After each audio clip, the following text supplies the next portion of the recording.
Então, Deixa eu falar uma Pois não. coisa antes.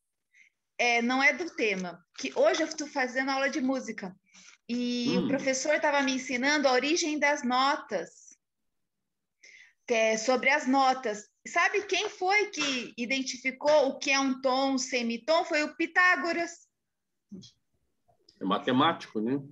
O Pitágoras era tudo, e ele disse que ele identificou as notas, os tons, semitom, as escalas, a partir de ouvir o som de um ferreiro, como ele batia no ferro e o som era diferente. E a partir daí que surgiu as partituras. Falou isso da samba. Começou a bater, falou isso aqui, eu acho que... Não, o Pitágoras era tudo, né? Era o cara. Era o cara. Custódio, como que você quer fazer? Você quer que eu vá aqui compartilhando? Você trouxe algum material? Não, eu na realidade, o que eu fiz, mas acho que vai dar tempo, sim, da gente ler. O que eu fiz uma... Não dá para ver. Mas eu risquei os pontos mais importantes de cada item, né, ou de cada capítulo, para a gente destacar isso, porque se a gente for ler muito, a gente vai perder o tempo de discutir. É bem longo, né? Sim. É muito longo. Então, talvez eu proporia a gente ler a introdução, que é o 4.1, 4.2 e o 4.3. Essa é a introdução, é interessante ler.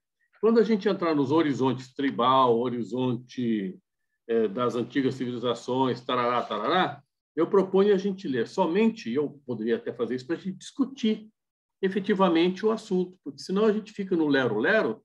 Cada um tem o livro, depois pode ler, ter bastante história. E a história é interessante, muito interessante. O Herculano Pires é fantástico nesta dissertação, quando ele escreve todo esse tema. Ele é muito bom.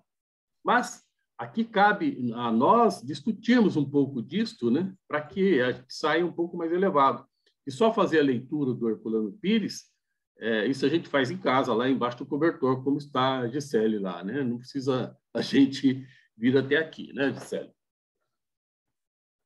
O que vocês acham?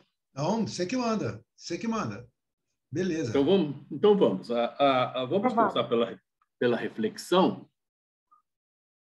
que a fé é um processo anímico ou mediúnico? É uma pergunta. Aliás, só essa pergunta aqui dá uma aula inteira, né?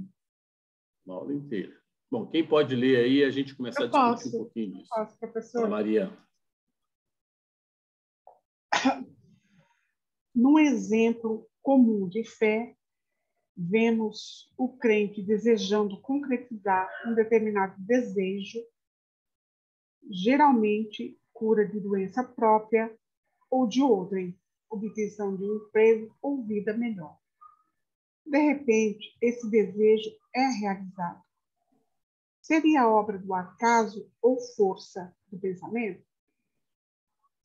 As ações convergem numa direção, as ações convergem numa única direção e Deus ajuda?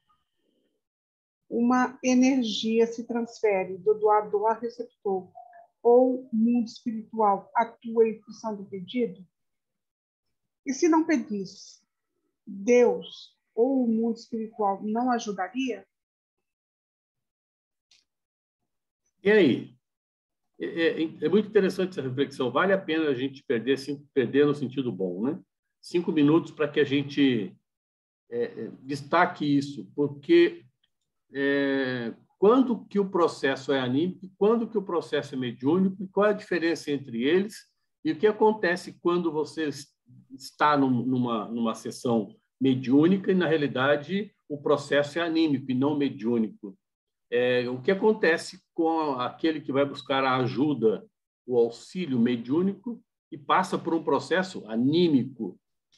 Como é que eu descubro? Olha quanta pergunta. Como é que eu descubro que o processo é anímico ou o processo é mediúnico?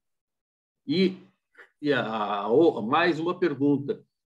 Nos dois casos, qual dos dois ou ambos resolvem a situação da qual eu fui buscar ajuda? Pela qual eu fui buscar ajuda? Alguém tem alguma reflexão a respeito disso? Que é profundo, né? É profundo e é um problema em todas as casas, né? Onde o médium trabalha, em que momento aquele médium está num trabalho realmente mediúnico ou está, naquele momento, animicamente trabalhando. O que vocês acham? Primeiro, me ajuda a definir o que é anímico. Anímico seria a própria pessoa captando a energia que ela deseja para realizar o seu objetivo? Na realidade, anímico, ele entra num transe próprio, ele mesmo, e ele fala por si só. Ele fala de modo inconsciente até, mas ele busca um conteúdo dele próprio, né? E põe para fora, não tem comunicação com a espiritualidade nenhuma. Inclusive, a comunicação... pode ser... Desculpa. Inclusive, na realidade, é uma comunicação espiritual, mas o próprio espírito dele, e não uma espiritualidade fora dele, né? No campo espiritual. Então, a gente chama de anímica alguma coisa que está dentro da própria cabeça dele, e num processo, inconsciente, e ele está em transe. Se você perguntar depois do que ele falou, em muitos momentos ele não sabe muito bem o que ele falou, a pessoa que tem o processo anímico. Esse, digamos assim, é o processo anímico mais profundo. Existe até do inconsciente, né, Custódio? Busca lá, às vezes, no inconsciente, até, e nem sabe, né, que estava lá aquilo, né? Não sabe, isso. Ele vai buscar lá no fundo do inconsciente dele. E outros, e tem um processo anímico mais, digamos, menos profundo, menos sem transe. A pessoa simplesmente ela fecha os olhos e sai falando alguma coisa que pode ser do inconsciente, mas pode ser consciente, principalmente se ela conhecer o indivíduo que está na frente dela. Então, aí ela não quer falar que ela não está num processo mediúnico, né? O médium não está fazendo a comunicação mediúnica, e ele fala porque tem o orgulho maior do que a humildade de dizer, olha, eu não fiz comunicação nenhuma e estou aqui sem saber o que falar, tal. Então, tem todo um processo, né? E aí a dificuldade nossa como um ser que está na frente de um médium, quando é que eu sei que é anímico, quando é que eu sei que é mediúnico? E se o processo anímico tem o mesmo resultado do mediúnico, para efeitos de cura ou para efeito de ajuda espiritual, de alguma forma, né? Deu para ficar claro o que é anímico e o que é mediúnico? Você ia complementar, Carlos? Não, você acabou complementando depois. Já, o que eu ia falar, você já falou isso. Beleza, Gustavo. Já passaram por uma situação parecida como essa? De vocês passarem por uma sessão mediúnica e a informação que veio, vocês desconfiaram dela? Pô, isso é tão óbvio que não precisava fazer uma comunicação mediúnica para escrever isso que foi escrito ou para falar aquilo que foi falado. Nunca passaram? Passei, viu, professor? Não? Nunca passei numa sessão mediúnica. Eu já fui tomar aquele passe, mas só tomo passe, aí aquele P2.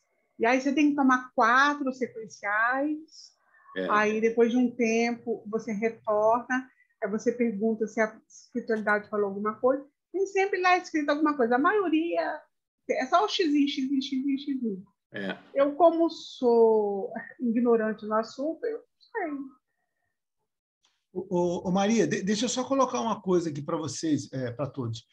O fato de uma... Veja bem, o Custódio falou isso, só atente nisso, olha. O fato da comunicação ser anímica não significa que ela não seja boa. Entendeu? Eu vou dar um exemplo bacana aqui, ó.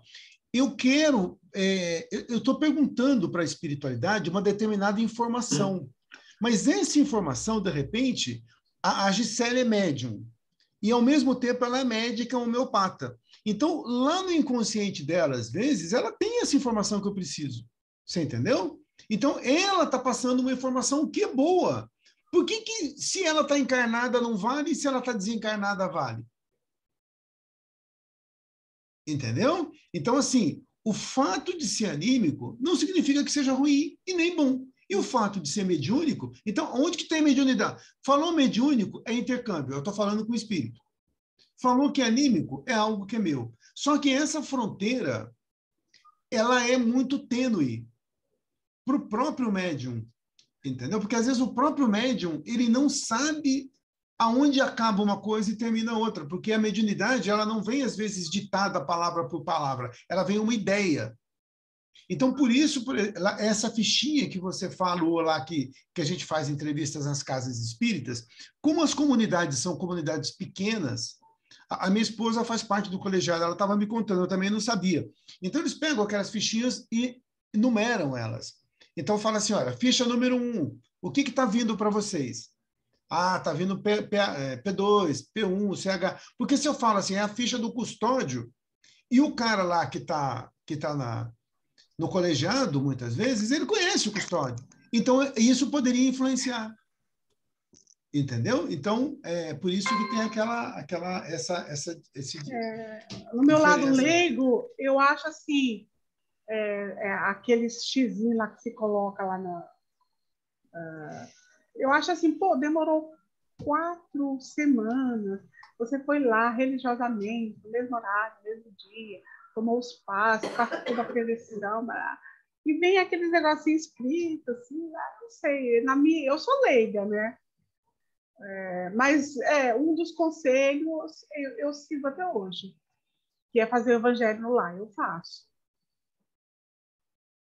Já tá bom, hein? Já ganhou um caminhão aí. Sim. Muito bom. Essa discussão é uma discussão interessante, é uma discussão talvez não tão filosófica, mas é interessante para a doutrina espírita, para que a gente discuta efetivamente a ideia do animismo e do mediunismo.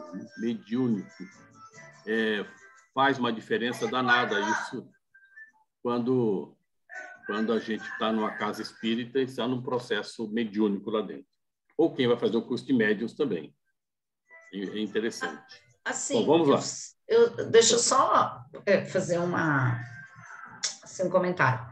Eu, falando de mim, eu tenho uma dificuldade, ou não uma dificuldade, mas um cuidado, às vezes. Porque quando a gente está envolvido na doutrina e está estudando e acredita, né? Porque a gente crê nisso, eu fico muito assim, aquela lance de intuição. Eu fico meio assim, com o pé no chão, de tudo não achar que entendeu? Tudo é mediunidade, tudo é o espírito que está falando. Tudo. E aí, às vezes, eu fico meio com medo disso, assim, com receio de não ficar meio cega nisso, e tudo achar que é espiritual, entendeu? Assim, que é algum recado, que é alguma coisa. É difícil, para mim é muito tênue isso, às vezes. Sabe? Às vezes eu falo, isso é coisa da sua cabeça, aqui não tem espírito nenhum falando para você aqui dentro, nada, às vezes você é louca. Mas é difícil você, né, em certas situações, você conseguir fazer essa separação. É isso que eu me preocupo, às vezes, comigo, sabe? Assim, que eu não sou médium, assim, não desenvolvi, não fiz o curso, nada, e não sinto essa mediunidade em nada, nada, assim, não consigo enxergar isso em mim. Mas eu sinto que eu acredito, e às vezes eu penso comigo assim, por exemplo, que nem a Maria falou assim, eu fui fazer lá P também, P3, P não sei o quê, lá no Jefa. E daí de lá, quando eu já não aguentava mais fazer aqueles P, porque me mandava, eu já fui um monte de vezes, que era um monte de obsessor atrás de mim, um monte de vezes, aí eu fiquei quase louca, eu falei, gente, pelo amor de Deus. Aí me explicaram lá que eu estava fazendo uma caridade espiritual, né? Aí eu já me senti toda importante. Falaram, não fica com medo, você está trazendo pessoas aqui, né, espíritos que precisam de ajuda, isso é uma caridade espiritual, você está sendo um veículo. Eu falei, tá, aí já não fiquei muito preocupada. Enfim, até que aí um dia, que eu acho que já cansaram de mim lá, a moça veio falar para mim assim, por que você não faz escola, né, de aprendiz, você não tem vontade? Eu falei, vou fazer. Aí só tinha lá no Comé, enfim, aí chegou onde eu estou. Só que hoje eu penso, olha só, uma coisa foi levando a outra. Ia acontecer? Ia, eu acho que ia. porque faz tempo que eu tenho relação com a doutrina, apesar de não frequentar. Só eu, da minha família inteira, frequento. Entendeu? Meus pais não frequentam, meu marido, ninguém, só eu. E desde muito jovem eu tinha esse interesse em ler as coisas, em ir. Eu fui já em centros, antigamente eu ia com alguém que me convidava, o pai de uma amiga era espírita, eu ia lá que eu queria conversar com ele. Então eu acho assim, que já eu ia, de uma hora ou outra, ia despertar isso em mim. Eu entendo que ia. Só que esse meio de eu ter ido lá, porque eu estava com um problema dentro da minha casa, e alguém um dia olhou para mim e falou, vai lá tomar um passe. Isso foi o caminho que me levou aonde eu estou aqui, entendeu? Não sei se eu consegui explicar. Sim, é o caminho que vai trazendo a gente onde a gente está, né? É por aí mesmo, vai sempre tendo alguma forma. Custódio, o seu microfone está fechado. Agora abri. É assim mesmo, né? O caminho, às vezes, não é tão óbvio quanto a gente imagina. A gente é dirigido para a hora certa, né? Para o momento certo para fazer as coisas. E esse caminho, claro que nós temos que lutar por ele, mas existe também uma energia aí que nos conduz para o momento certo. E em vários momentos a gente tem que agradecer o fato de atrasar um pouquinho, adiantar um pouquinho aquele nosso planejamento. O nosso planejamento é muito material, né? Muito materialista. E o planejamento que nós temos na nossa vida é muito mais espiritualista do que materialista. A gente precisa tomar um cuidado aí, não deixar só no espiritualista. Nosso lado materialista também é importante tomar decisões, mas às vezes as decisões que a gente toma não são as melhores e a gente é conduzido para uma outra oportunidade. E essa outra oportunidade é a melhor oportunidade. A gente não percebe isso no momento, mas em seguida a gente fala, nossa, foi bom ter acontecido aquilo. Exatamente por isso, é o momento correto, o momento certo. Ok, vamos lá então, introdução. Quem pode ler a introdução para a gente dar início ao nosso bate-papo aqui? Eu leio. Por favor. Este capítulo tem por objetivo fazer uma investigação sucinta no campo antropológico sob a ótica teológica.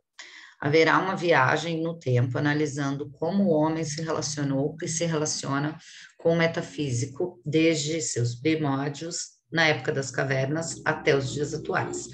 O objetivo é também esclarecer o nascimento e a evolução do aspecto religioso da humanidade. O homem sempre foi um ser metafísico, ou seja, o sobrenatural sempre acompanhou o pensamento humano. Na época das cavernas, associava os fenômenos naturais como oriundo de um ser maior. Na época atual, a preocupação está na origem e no destino do homem e de tudo quanto há.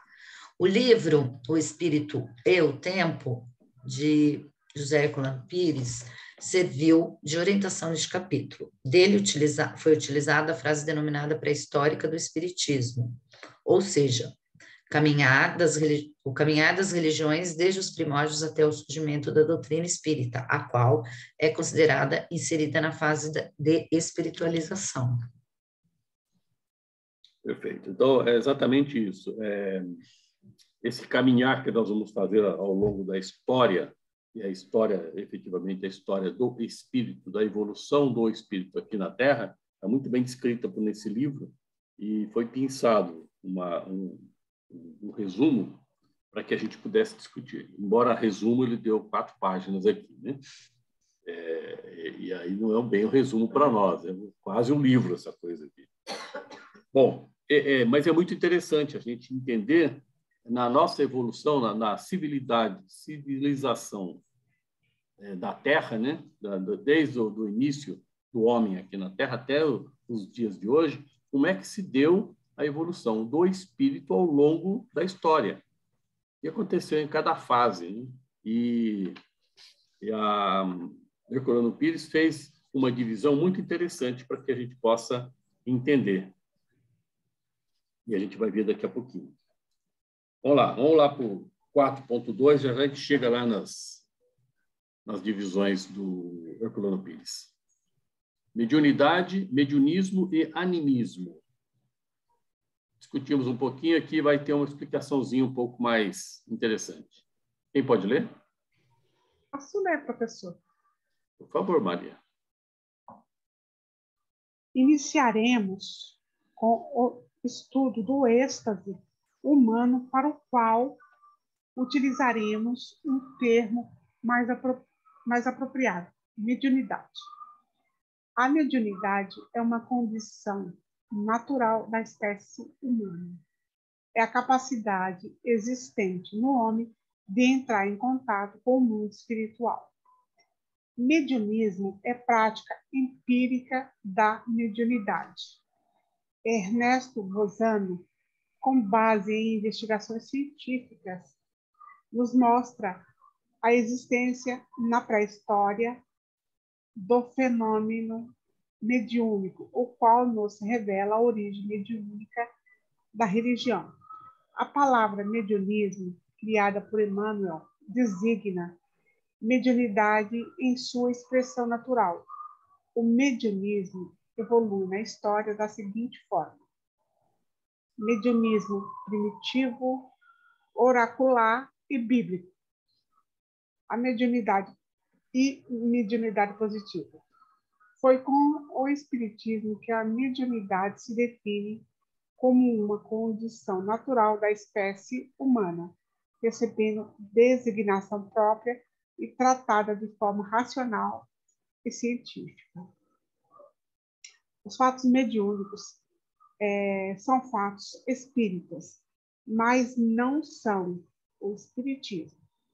Este utiliza os fatos mediúnicos como matéria-prima para elaboração de sua doutrina. Devemos ter claramente a diferença entre animismo e mediunidade. O animismo se caracteriza por fenômenos de êxtase, onde o indivíduo assume característica de um estado inconsciente, onde seus atos estão totalmente fora do consciente. Nessa situação, não há contato com o mundo espiritual, simplesmente uma excitação inconsciente. A mediunidade, por sua vez, se caracteriza pelo intercâmbio com o mundo espiritual. Bom, aqui nós já discutimos um pouco desse assunto, só vale a gente lembrar aqui, que também bem descrito no texto, que a mediunidade não é efetivamente um pertencimento do espiritismo, né? Mediunidade é do ser humano como um todo. Então, qualquer e todo ser humano presente na face da Terra é um médium em potencial ou não, mas ele é um médium. Não cabe a nós adotarmos que a mediunidade é do espiritismo. Ela está contida no espiritismo, que ela utiliza a mediunidade para compor aí a doutrina como um todo. Mas ela é de todas as religiões. Ela é efetivamente do ser humano. Essa é a única item importante para a gente discutir, além do que já falamos um pouco antes aqui sobre mediunismo. Então, vamos ler mais um pedacinho do Horizontes Culturais. Agora, quem?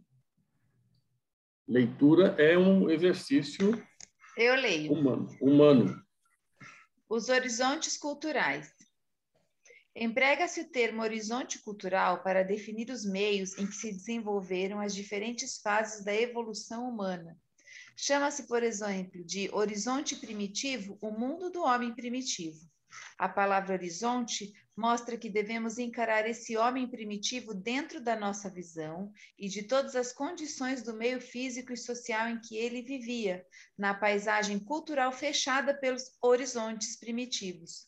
O estudo de Herculano Pires divide os horizontes culturais sobre o prisma de mediunidade em horizonte tribal, horizonte agrícola, horizonte das antigas civilizações, horizonte profético e horizonte espiritual. Os horizontes tribal e agrícola das antigas civilizações e proféticos são considerados como sendo a fase pré-histórica do espiritismo. A doutrina se desenvolve dentro do horizonte espiritual da humanidade. Muito bom, é isso mesmo. O estudo de Herculano Pires fala exatamente isso, a divisão entre os horizontes, né, que ele chama de horizontes culturais. E que ele fez essa divisão de horizonte tribal, horizonte agrícola e o horizonte profético, que está dentro da pré-história. Não só da pré-história da civilização, como também ele chama isso da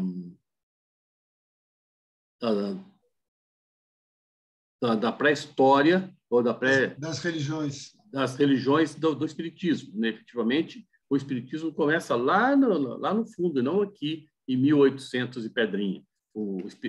A ideia do espiritismo, da doutrina espírita, considerando a mediunidade, ela vem de outras datas, né? Muito mais longas do que esta. Na realidade, o momento correto para a divulgação da doutrina espírita se deu em 1850, por aí, né? Mas, efetivamente, a evolução do homem dentro do processo da mediunidade demanda de longa data. E é isso que o Herculano Pires trouxe para nós, a história, né, dessas civilizações, das civilizações e o processo mediúnico dentro delas. E aí a gente vai entender, lendo esse capítulo, o processo da evolução espiritual ao longo do tempo. Evolução espiritual. E não é do homem, né? O homem evolui efetivamente porque o espírito evolui. Não tem nada de matéria aqui, né? Nós estamos falando efetivamente da evolução pura e simplesmente espiritual ao longo do tempo. Bom, aqui, se vocês me permitem, eu leio só os pedacinhos que eu achei interessante no horizonte, na parte do horizonte tribal, e vai sobrar um pouco de tempo para a gente ir discutindo um pouco mais, né? Assim, eu livro vocês de ficar lendo um monte de história. Depois vocês, na hora do Faustão amanhã... Não tem mais Faustão, né? É o outro cara lá. É o Hulk. Agora é o Hulk. Na hora do Hulk, vocês desligam a TV, por favor, né, para não passar mal, e leiam a lição, que é muito interessante. Se possível, leiam o livro. O livro é muito mais interessante até que a lição. Mas no horizonte tribal, diz assim, o horizonte tribal caracteriza-se pelo mediunismo primitivo. Veja que lá no primitivismo do homem, quando ele inicia o seu processo de evolução, lá atrás, bem lá atrás, já se falava em mediunismo, muito primitivo, efetivamente muito primitivo. É a fase onde o homem primitivo ainda não desenvolveu seu psiquismo. Quer dizer, ele está muito longe de desenvolver o psiquismo e aí já tem lá dentro dele um processo mediúnico, onde ele interpreta as coisas em termos exclusivamente humanos. Quer dizer, embora tenha o mediunismo, a interpretação é totalmente humana. É pelo sentimento e não pelo raciocínio. É pelo sentimento e não pelo raciocínio. Ainda está num processo de crescimento no seu raciocínio. Está lá no fundão, está longe daquilo que nós estamos hoje. Provavelmente nós temos passado por aquele processo lá atrás, hein? Nós espíritos. Né? E hoje nós somos espíritos evoluídos, né? Totalmente evoluídos, quase evoluídos. Evoluindo. Pela parte que me toca, muito obrigado. Aqui ele diz que o homem primitivo humaniza o mundo. É o alvorecer da razão, o subsolo do conhecimento. Olha que legal. É o alvorecer da razão. Nós estamos iniciando um processo de raciocínio, que é o subsolo, é onde começa-se o processo de aquisição de conhecimento, este é o modus operandi de você atingir o seu crescimento espiritual, o teu crescimento espiritual, a evolução. Estamos diante de um processo de adoração rudimentar, em que o homem parece adorar a si mesmo nas coisas exteriores. Ok? A relação que ele tem com ele busca no exterior, porque ele não tem o raciocínio e ele busca lá a sua adoração, né? A adoração em alguma coisa para que ele se sustente como ser humano. Ainda está muito rudimentar. Aí ele diz assim, eu vou pular um pedacinho aqui, ele diz assim, a primeira forma, a vital, é aquela em que o homem primitivo projeta nas coisas o seu sentimento vital, dando vida às coisas inanimadas. A segunda forma é a volitiva, onde o homem projeta também a sua vontade e personaliza as coisas. Exatamente no exterior, ele busca no seu exterior a sua condição de exaltar alguma coisa para que ele se pegue na coisa exterior. Ele não pensa, ele não raciocina ainda por si só. Ele busca no exterior uma forma de aquisição. Ele se personaliza o exterior para ter, digamos, um conforto pessoal na personalização de algo exterior. Por isso ele vai cultuar, por exemplo, o sol, a lua, árvores, trovão, coisas que o valem, porque é lá que ele busca a sua sensibilidade, né? Mais embaixo diz assim, a adoração é um sentimento inato do homem. Olha que até hoje, né? Até hoje, isso não saiu muito do homem. A adoração é um sentimento inato no homem. Isso é legal, a gente pensar que nós ainda estamos, em alguns momentos, no primitivismo ainda, em algumas fases. Mesmo com o raciocínio desenvolvido, ainda em alguns momentos, nosso primitivismo está latente, é inato. Inicia com a adoração de pedras, rochas e relevos do solo, e é chamado litolatria. Ou dos bosques, chamado de fitolatria, e dos animais, chamado de zolatria. Lá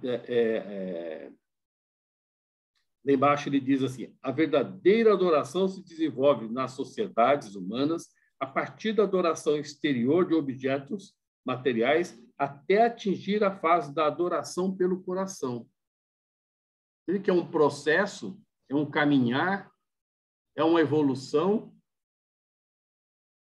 É muito interessante que, se nós vimos essa evolução acontecer, se nós sentimos que essa evolução aconteceu lá atrás, significa que nós estamos num processo também hoje de evolução. Nosso processo continua numa curva. Se a gente quiser saber como é que nós estamos na evolução, basta traçar uma curva dos tempos primitivos até a nossa evolução de hoje. Essa curva é uma continuidade. Ela não para, ainda bem, né? Em que pé nós estamos, né? Nós estamos no meio da curva, no final da curva, ou ainda estamos bem no pezinho da curva, né? Matemática falando, você traçar lá um X e um Y, você vai traçar uma curva, né? Curva matemática, aonde eu estou dentro da curva? Dá para fazer isso em função desta descrição e desse sentimento que a gente tem com relação ao homem primitivo. A gente vai observar lá atrás, né, Custódio, aqueles caras venerando lá bichos, né, aquele bezerro de ouro, né, aquelas coisas, né, que bem ídolos, né, construídos pelo próprio homem, né, ele construía lá um ídolo. E uma coisa que você falou que eu achei legal aqui, ó, no começo ele dá vida às coisas inanimadas, né? Exatamente. Ele cria um bezerro de ouro, depois ele vai dar a vontade, ele vai falar assim, ó, só que esse bezerro de ouro, a vontade dele é que você faça isso. E se você não fizer, ele vai te castigar. Né? E você vê que aonde que vai a nossa mente, né, cara? O que a gente... E castiga mesmo, né? E castiga, opa! né? Castiga. Não o bezerro, mas ele próprio se autocastiga pensando, e nesse momento ele imagina, a imaginação é fértil, que o bezerro está castigando ele. Na próxima vez que acontecer, ele vai fazer aquilo que o bezerro quer, por exemplo, né? E a gente está lembrando agora lá do bezerro de ouro, lá de Moisés, né? Exatamente, que ele tentou acabar com a idolatria naquele momento e ele foi quase linchado, né? Você vê, e ele é um cara que, naquele momento, 3.300 anos atrás, foi o primeiro que se incomodou com isso, né? E falou, não, isso está proibido, não pode venerar. Tanto que até hoje, se você for olhar aí nas religiões mais ortodoxas, até hoje os caras não botam nenhum tipo de imagem, de nada, né? Porque falam, não, Moisés falou que não podia. Né? Então, assim, é algo que... Até a própria Igreja Católica, só uma observação, a própria Igreja Católica está tirando as imagens das igrejas, né?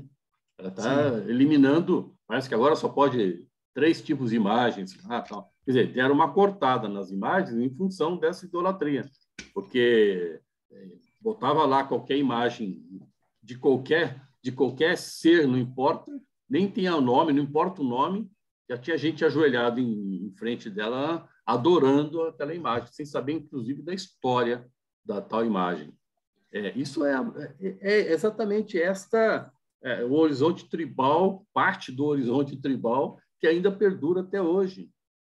Né? Eu estava vendo um programa que eu adoro, que chama Alienígenas do Passado, que tem lá um dos episódios, eles falam sobre várias civilizações, né? Muitos, no mundo inteiro.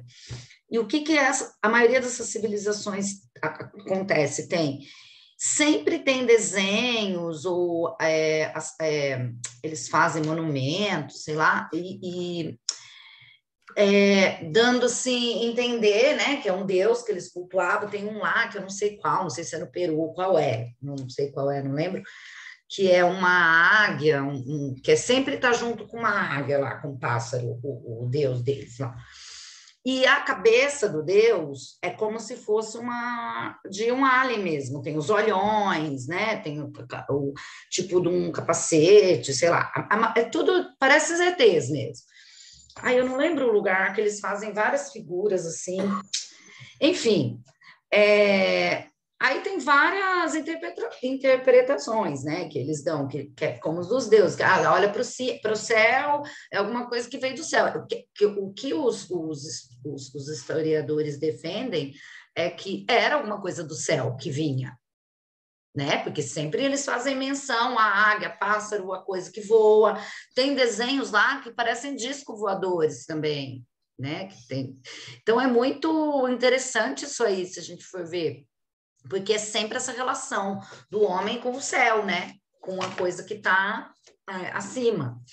Que aí, no caso, eles alegam que é... E teve um programa desse que eles deixam meio no ar essa coisa da espiritualidade também, porque está sempre ligado a isso, né? Que eles vão cultuar, e eles tratavam esses seres como Deus mesmo, porque era de outro planeta, né? De outro lugar que vinha, diferente deles. E se a gente for ver, extraterrestre não deve ser um outro espírito, né? Outros seres. Eu entendo que seja isso, sim. Que esse contato tenha existido, sim, desde as primeiras civilizações. Eu acho bem viável.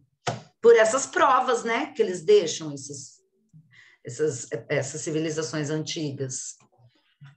Isso aí. Muito bom. Bom, só para lembrar... pessoal, para tomar um pouco de cuidado que vai falar, que o Pedro chegou, tá? Pedro Chagas chegou na sala. E ele chegou quietinho para não causar alvoroço.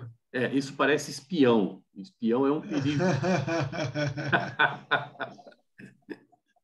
Tudo bem, Pedro? Ô, meu São João, como é que vocês falam isso? Sei que eu estou comendo o bolinho caipira nas festas de São João hoje. Deixou a aula para trás. Muito bom. Vamos lá, então. O próximo item, ele denomina horizonte agrícola. E E ele começa assim: neste horizonte, o animismo tribal adquire forma mais racional. Veja que ele está falando de animismo, aquilo que está no seu subconsciente. Então, o subconsciente dele, ele o trata com mais racionalidade. Ele começa a trabalhar a racionalidade nesse momento. E aqui ele completa, né? As experiências concretas que deu ao homem primitivo o conhecimento da existência dos espíritos, que agora se alia ao uso mais amplo da categoria da razão. Veja que a razão é o componente importante no crescimento. Cada vez que a gente cresce espiritualmente, a gente está crescendo na razão, na racionalidade, que é isso que é a sacada, né? Da sacada espiritual que a gente está imaginando. Então, a gente precisa realmente pensar com razão, com a racionalidade. Esses são os elementos característicos do horizonte agrícola. O céu é o Deus Pai, que fecunda a terra, deusa mãe. O animismo do horizonte agrícola se apresenta em 3 aspectos. Aqui a gente começa a entender também o fetichismo, né? É o aprofundamento do animismo tribal. Veja que ele busca lá no animismo tribal pela personalização da natureza, os fetiches, né, que até hoje existem, básicos da Terra-mãe e do Céu Pai. Ele só deu uma crescida, ele só foi buscar informação lá no aprendizado dele anterior para trazer agora e transformar isso num fetiche. Na fusão da experiência e da imaginação, desenvolvimento mental do homem no processo natural do mediunismo. Também ele trabalha agora o desenvolvimento do mediunismo. Veja que ele não esqueceu que o conhecimento da existência dos espíritos está levemente sendo compreendido. A primeira forma de religião antropomórfica, experiências concretas com o culto dos ancestrais. Veja que o que nós estamos falando desses templos, né? Muito desses a gente cultua até hoje. A nossa evolução é muito lenta. Deixa eu acompanhar aqui que eu risquei aqui. Aqui, lá embaixo, quase no fim do texto aqui, diz assim: os egípcios se mantiveram apegados à zolatria, como os indianos se mantêm até hoje. Exemplo, escaravelo, o boi e o crocodilo. São exemplos de zoolatria egípcia. Lógico que está falando do boi, mas a gente lembra muito bem até as nossas brincadeiras aqui da vaca lá na Índia, né? E é idolatrada até hoje. Até hoje. Escaravelo, eu fui descobrir que escaravelo estava lá no Egito, na época. Escaravelo é um besouro, né? Um besouro. Um pouco. E eles escreviam em cima do besouro, daquela cascadura dele, da carcaça do besouro, escreviam dedicatórias e eles eram cultuados como seres mágicos na época. O crocodilo também, eu não entendi muito bem a história do crocodilo, mas também era muito cultuado. Eu diria que hoje eu também cultuo o crocodilo, fico longe dele, porque é um ser perigoso, extremamente perigoso. Mas eu cultuo ele porque ele realmente não gosta de mim. Então, nesse sentido, né? E aí ele chama aqui a lei da adoração, que Kardec, né? Que fala Kardec, evolui dos animais para as formas humanas, mas de maneira mais lenta, mais lenta. É isto mesmo, né? Os deuses são reunidos em família, a forma mais simples da família são as tríades constituídas de pai, mãe e filho. Essa tríade deriva do sistema patriarcal do horizonte agrícola. Então, é lá que se formou essa tríade pai, mãe e filho, que hoje, até hoje, é importante. Que a gente demanda ou denota hoje como família. E talvez essa atribuição, né? Deus Pai, Jesus, Maria, né? Tudo tem essa origem, também, né, Custódio? A tríade vem exatamente isso. Exatamente.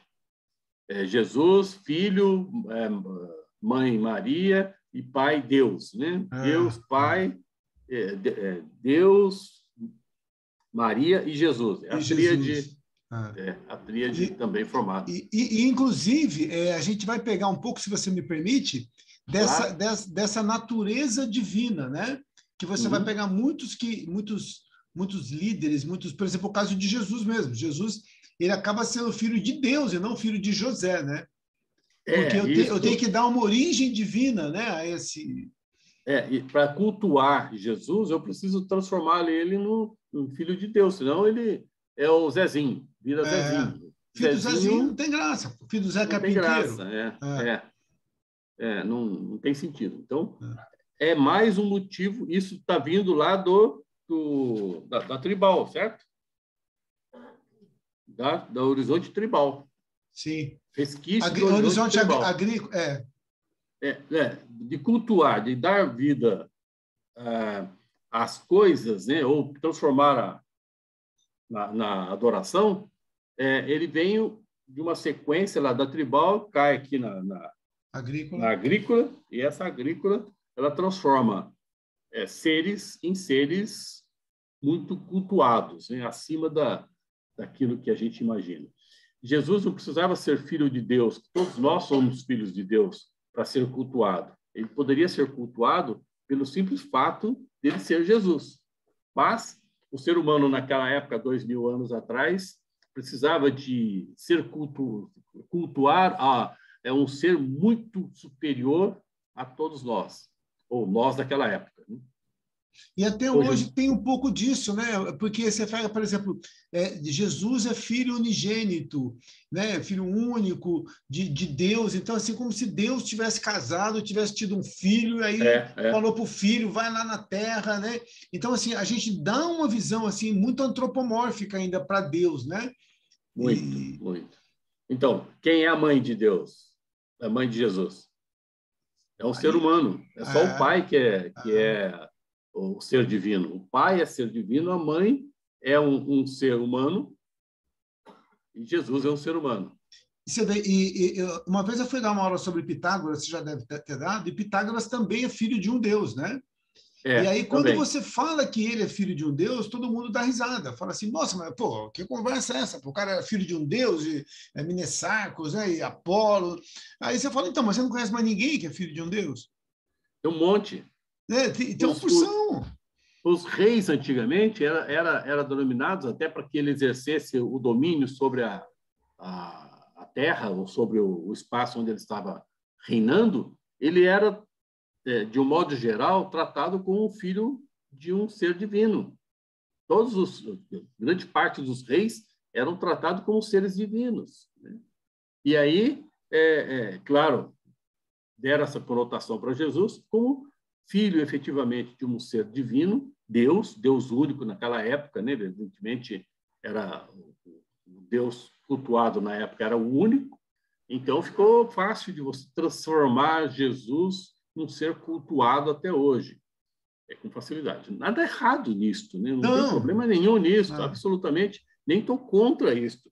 É só para a gente imaginar como é a nossa evolução. Naquela época foi necessário isso. Quizá nesta época de hoje também fosse necessário, porque a nossa evolução não consegue enxergar um ser como Jesus que não tem uma divindade por trás para trazer uma informação importante para nós, né? Como é que eu vou acreditar em alguém que vai trazer uma informação que eu vou achar fantástica, excelente, se ele não tem uma divindade por trás dele? Não tem sentido, eu não vou aceitar.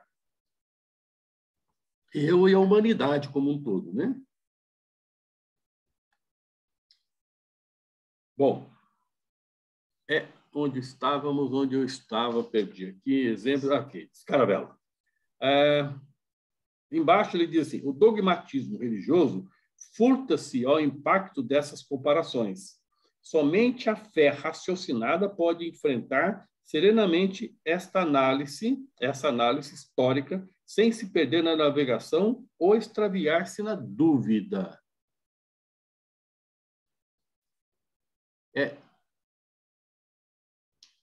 Para que a gente fuja da explicação raciocinada, busca-se no dogmatismo a explicação. O dogma é a forma de você explicar alguma coisa que você não tem uma explicação raciocinada, razão lógica, né? Efetivamente.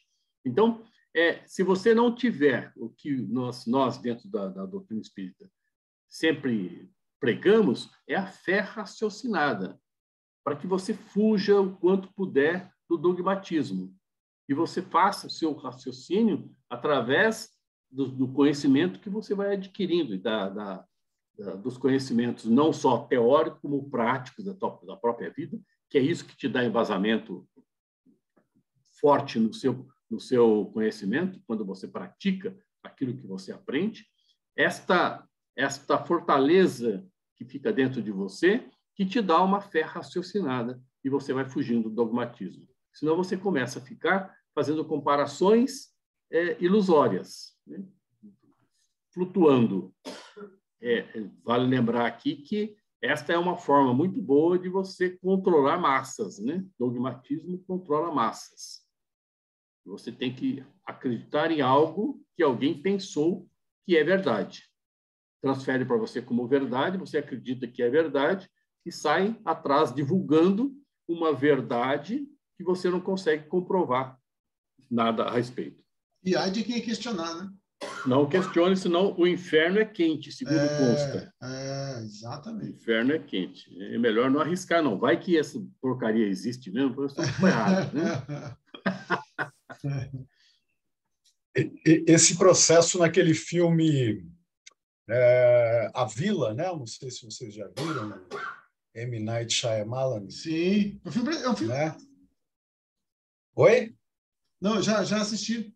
Sim. Né? Que é mais ou menos isso. O pessoal se isola num lugar, cria, né, leis e crenças, e é aquilo, né? Criam até o bicho-papão lá do lugar, e as pessoas vão se conformando àquela realidade ali.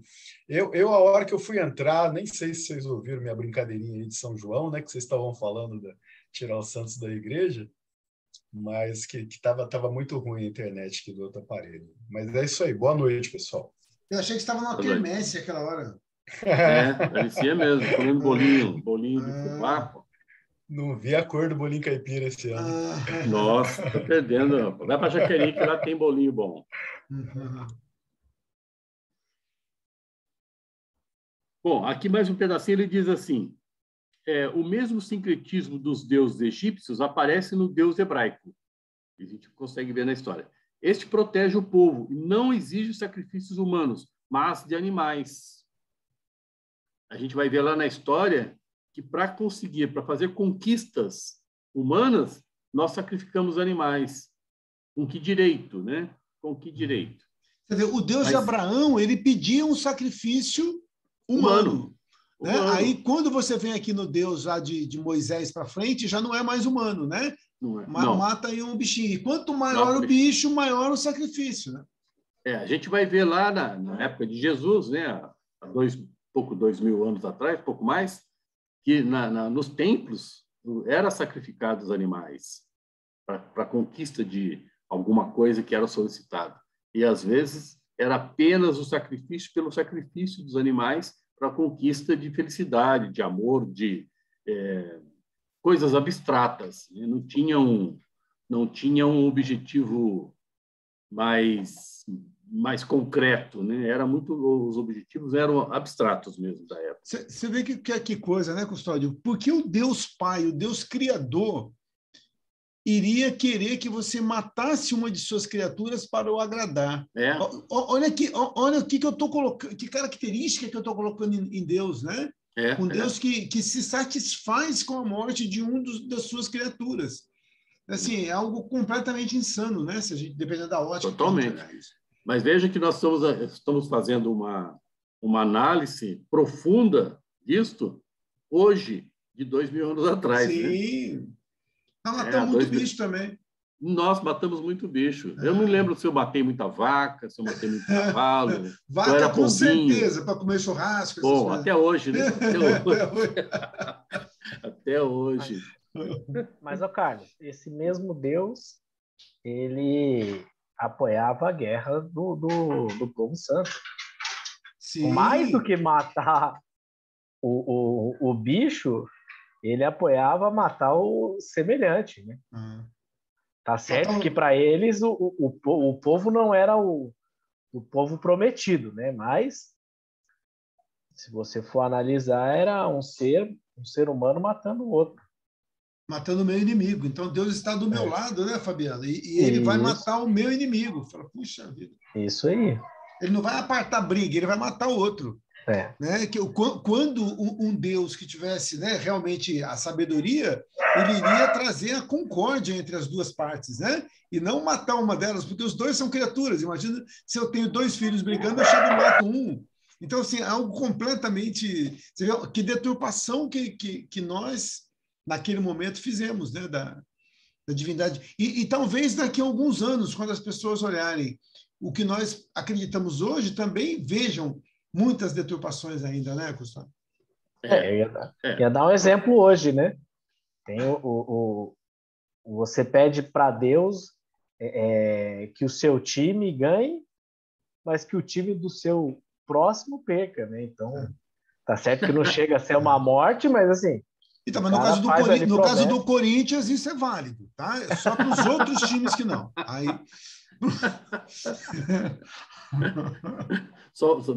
Palmeiras nem pensar. Não, né? Não, o Corinthians pode. O Corinthians, sim. Mas é verdade, a gente cultua as coisas e claro que isso faz parte do nosso egoísmo. Né? Quando eu quero alguma coisa para mim, alguém vai ficar sem. Okay? Falando de coisas materiais. Sim. Quando eu quero que um time ganhe, o outro vai perder. Quando eu quero que chova, alguém vai ser prejudicado pela chuva. Talvez eu, como fazendeiro, que a chuva venha fazer crescer a minha plantação. Mas o cara que precisa do sol para alguma coisa, ele está ferrado. Então, que Deus é esse que vai proteger o cara da chuva ou o cara do sol, né? Protege um lado e desprotege o outro. Então, não existe isso, né? Hoje a gente sabe que as leis são leis naturais e que a coisa funciona sem você pedir. Tomara que não chova hoje, é difícil de entender, né? Mas não vai chover porque você pediu ou vai deixar de chover porque você pediu. Né? O Cristóvão, eu trabalho com casamentos e às vezes o casal ele planeja o casamento dele ao ar livre. E a meteorologia está dizendo para ele que vai chover. E ele fala, não vai, porque eu vou rezar para Deus para não chover no dia do meu casamento. Ele falou, rapaz, você acha que Deus ele vai mudar as leis da natureza, o ecossistema, por causa do seu só casamento? Você. Não é melhor você casar num lugar fechado, né? Então, assim, e às vezes não chove mesmo. E aí ele acredita que a fé dele... Que a fé dele que fez com que não chovesse, né? Então, chove meia hora depois, ele fala, tá vendo? Parou de chover só no meu casamento. Em vez dele desacreditar na previsão do tempo, não. Ele acredita que a reza dele é que funcionou. Isso aí.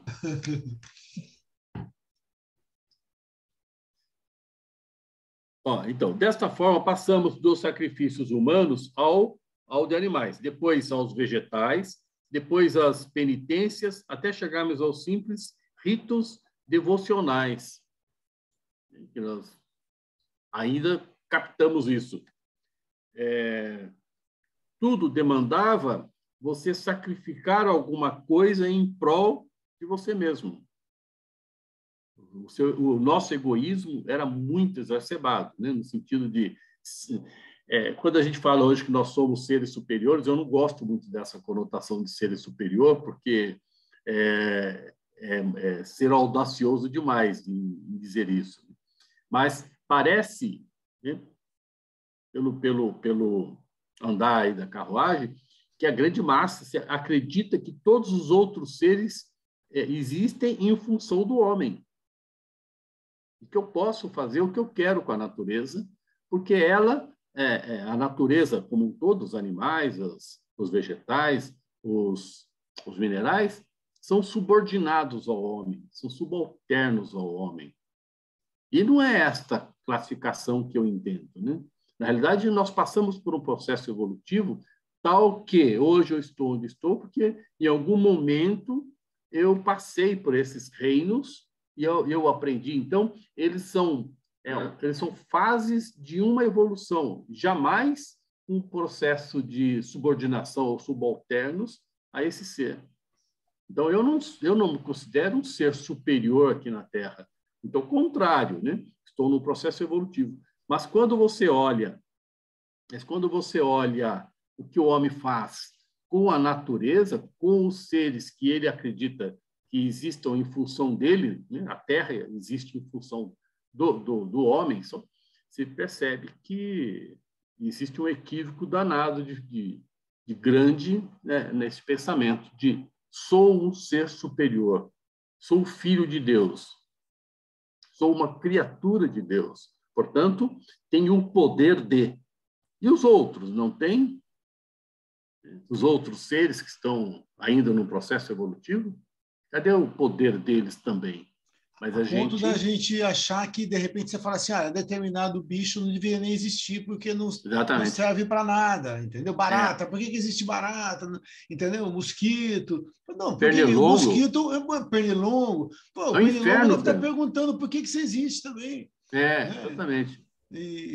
Mas a questão é a seguinte, Custódio, talvez essa nossa prepotência ela seja evidenciada quando a gente fala que nós somos imagem e semelhança de Deus, né? Então, isso... Essa é uma grande bobagem, né? Isso evoca um egoísmo danado, um egocentrismo danado, né? Porque, já que eu sou equiparado a Deus, eu tenho o poder de... Isso é verdade. Eu acho que esse pensamento também, com o passar do tempo, ele vem evoluindo. A gente pensa que o mundo, ele hoje tem uma visão mais sustentável, ou seja, um equilíbrio entre o ser humano e toda essa cadeia, né, natural, já é um pensamento que eu vejo que ele já tende a buscar um equilíbrio, um respeito maior com relação a esses outros seres, né? Então, claro, Fabiano, nós temos que tender a isto, mas é claro que a gente sabe também que é um processo muito vagaroso, muito lento. A gente vai chegar num momento em que nós vamos respeitar toda a cadeia que está no mesmo processo em que nós estamos. Nós estamos crescendo no nosso processo evolutivo e existem seres que estão ainda num outro processo, que nós já passamos. E a gente precisa entender isso.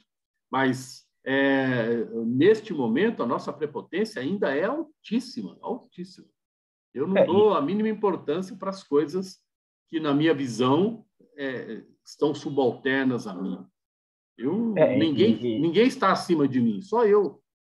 E a gente, como sempre, está aprendendo pela dor. Né? Claro. Isso é normal, né? É normal. Tem aí aquecimento global, as grandes catástrofes, etc. A gente começa a refletir e entender que isso é reação, né, dessa nossa ação. Muito bom. Vamos ler um pedacinho para a gente entender aqui. Lá embaixo diz assim, deixa eu ver aqui, a diferença entre ambos, se os homens do horizonte agrícola não podiam conceber Deus único, senão através de uma mistura de Deus e homem, os homens do horizonte espiritual eles vão concedê-lo de maneira mais pura. Não se trata de dois deuses, e sim de um mesmo Deus visto de duas maneiras diferentes. Interessante, né? Interessante, que é exatamente onde nós estamos. Então, quando alguém fala Deus X e Deus Y, não é que tenha dois deuses, mas é o mesmo Deus com visões diferentes de cada ser. Eu enxergo um Deus dessa forma e a pessoa que está do meu lado enxerga o mesmo Deus de outra forma e dá uma concepção de que tem dois deuses. Na realidade, é um Deus visto de duas formas diferentes. E é o que nós chegamos até hoje, né? Hoje, no mundo, no horizonte espiritual, onde onde nós estamos hoje, é o que nós enxergamos. Então, não importa que outra comunidade, outra civilização, né, próxima de nós, chame o Deus de um outro nome. É o mesmo Deus enxergado ou visto de forma diferente. Então, a gente vai entender isto quando a gente coloca o raciocínio, a racionalidade em cima dessas afirmações, né? E não ficar criticando o outro porque o outro tem um Deus diferente de mim. Não é diferente. É o mesmo visto de forma diferente, de forma humana diferente, né? Depois ele diz assim: Jeová, o Deus agrário, transforma-se no pai evangélico para chegar à inteligência suprema no espiritismo. Jeová se depura, com ele se depuram os ritos do culto que, por fim, se transforma na adoração em espírito e verdade, que falava Jesus. Então, agora a gente já chega mais próximo da adoração em espírito e verdade, e não da coisa material. A gente vai fazer uma transformação agora no nosso processo evolutivo, de maneira a nós entendermos o nosso interior, e não entendermos o nosso interior a partir do exterior. Nós nos entendemos com o nosso conhecimento do nosso interior. E aí a gente vai passar para o horizonte das antigas civilizações. Então, olha lá, os grandes impérios da antiguidade passaram lentamente do horizonte agrícola para o civilizado, que é o próximo item. Os estados teológicos são chamados de horizontes civilizados. Ocorre o domínio absoluto sobre o povo, que deve respeitar e adorar a monarca como um deus. Lembra que nós falamos agora há pouco? O deus, o monarca, que estava sobre o domínio de determinadas áreas, ele era considerado um deus. Para ser considerado um deus, ele era filho de, claro, como Jesus. Então, o respeito que se tinha pelo monarca não é porque ele era um monarca, mas é porque ele era um ser divino, era dotado de divindade. Era uma forma de trazer a população dominada por ele. Então, o que ele dizia é: mate o cara, vai matar o cara, prenda o cara, vai prender o cara. E não se discutia as decisões desse ser. Nos estados teológicos, a religião e o Estado se modelam um sobre o outro. Claro, né? O poder sobre o subalterno. Um pouquinho mais para baixo diz assim: superar a natureza não significa dominá-la, significa superar a si mesmo. Olha que legal.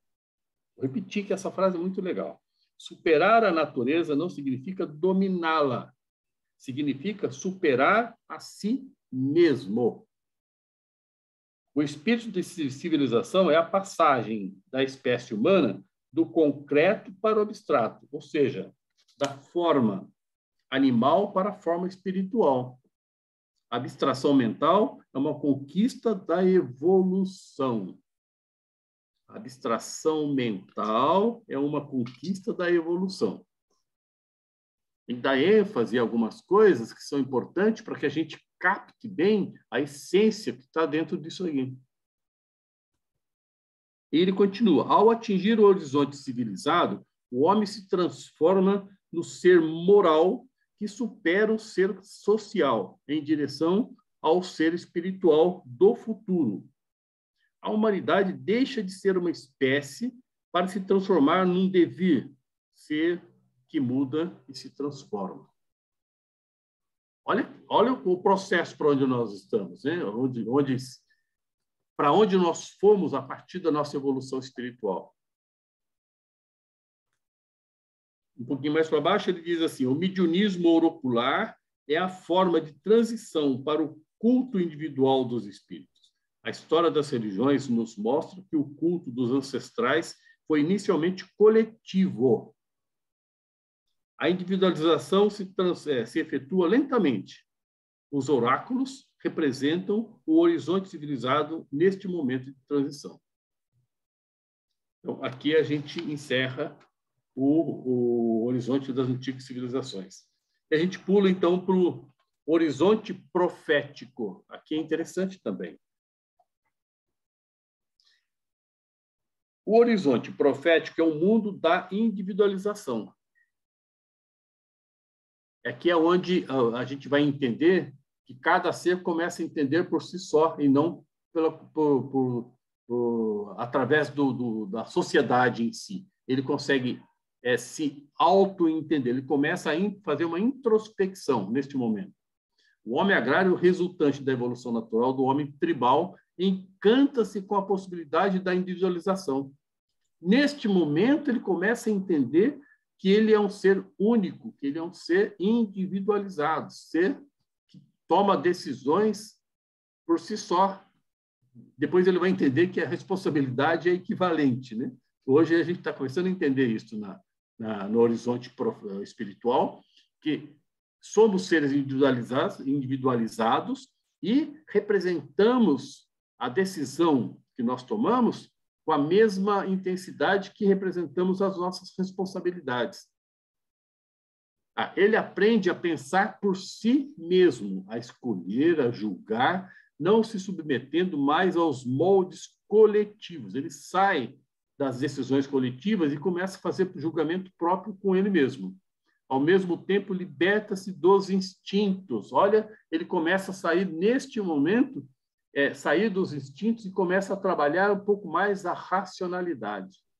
É um ser que trabalha o racional até para que ele consiga entender a sua própria individualização, ele precisa ser um ser racional.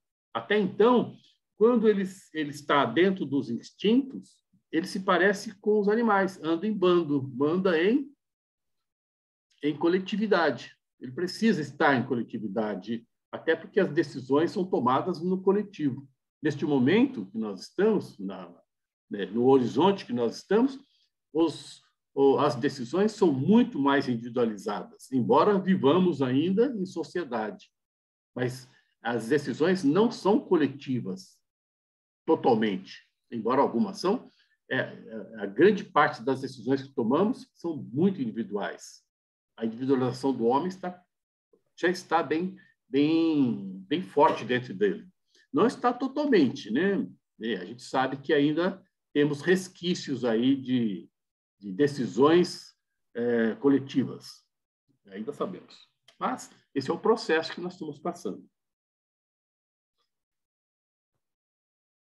O poder da racionalização o tornou senhor da sociedade e da natureza. Esta condição explica o aparecimento no mundo, antes de Cristo, de individualidades de sábios, místicos, poetas e profetas. Claro que aí tem aqueles cujo o ego está acima da média e ele se acha profeta, ou ele acredita ser um ser que pode profetizar.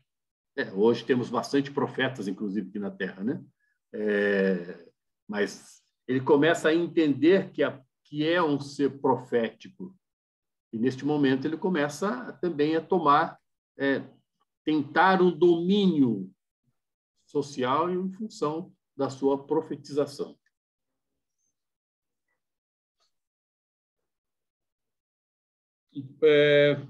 Continuando um pouquinho mais abaixo, algumas características propiciaram o desenvolvimento do horizonte profético entre os hebreus judeus, né? Aceitação popular do monoteísmo, aceitação dos atributos de Deus e a ligação direta de Deus individual através dos profetas. Então, olha a evolução do entendimento do monoteísmo, né? Do Deus único, que se deu lá no povo judaico, lá nos hebreus. Começa essa alteração, essa mudança, esse entendimento de que tenha essa ligação direta de Deus com o homem, né? A ligação do Deus individual. É um Deus que faz a coisa acontecer de forma homogênea. Aí, continuando a aceitação do monoteísmo por todo o povo, ocorrido pela primeira vez na história, quando os hebreus, após a relutância inevitável, admitiram que Deus familiar de Abrão, Isaac e Jacó era um ser supremo, assinala o advento do horizonte profético. O primeiro povo na Terra, né, que adotou o monoteísmo.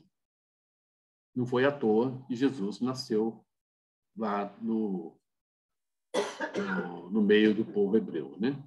Exatamente porque esta era, digamos, o povo mais evoluído, pelo menos no processo religioso, o povo mais evoluído que teve essa percepção, o raciocínio mais aguçado para entender isso.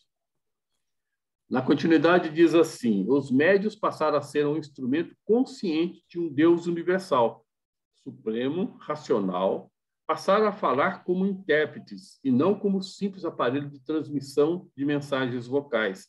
A nova qualidade que adquiriram foi a dignidade individual. Claro que, nesse momento, estão usando agora a mediunidade como um processo de transmitir, né? de passar, de interpretar o que vai acontecer aqui na frente. Mas ele diz assim: é um instrumento consciente de um Deus universal. E aí ele faz o quê? Passar a falar como intérpretes e não como simples aparelho. Ou seja, eu vou interpretar para você o que Deus quer que você faça. Um pouco diferente, mas é um processo evolutivo, um pouco diferente daquilo que nós fazemos hoje, mas é um processo onde nós vamos chegar hoje no entendimento que a comunicação não é dessa forma, né? Não tem interpretação aqui. A individualidade mediúnica abriu as portas da espiritualidade para os hebreus. Isso é também interessante. A individualização mediúnica abriu as portas da espiritualidade para os hebreus. Portanto, eles estavam preparados, nesse momento, para receber as informações da espiritualidade, através da mediunidade, permitindo a criação, na Palestina, do clima necessário para o advento do Messias. Isso explica por que o povo hebreu poderia considerar-se o povo eleito e porque seus domínios deveriam estender a todos os povos. E foi uma luta, né? Por que Deus deu para eles, os hebreus, a condição de ser o povo escolhido? Não porque ele era escolhido, mas porque ele tinha as condições de transformar o planeta. Mas eles não conseguiram fazer isso de uma forma fácil, né? Se você pega, por exemplo, naquela época, né, não existia América. Se você pega uma boa parte do mundo, era pagão, né? Roma, por exemplo, que era o centro do mundo, era pagão. Então não era um lugar monoteísta, né? Se você vai para o Oriente também, a gente não ia ter algo que propiciasse. Então você vê como que tudo vamos dizer assim, planejado, né? Pela espiritualidade dentro daquele contexto, né? Somente ali é que poderia florescer, né? O cristianismo, né? A mensagem de Jesus, né? Talvez se ele tivesse vindo numa outra localidade, não teria tido a mesma repercussão. Verdade. Então, a espiritualidade ela trabalha com a inteligência dela, evidentemente, que é bem superior à nossa. E muitas vezes a gente não consegue entender, né? Muitas e muitas vezes a gente não consegue entender essa inteligência que faz parte da construção do mundo aqui, né? Do domínio do mundo material, até espiritual encarnado aqui na Terra, e que a gente não consegue entender determinadas coisas, que vêm na hora certa e quando precisa, exatamente quando está na sua necessidade, no seu caminhar, no seu caminho, né?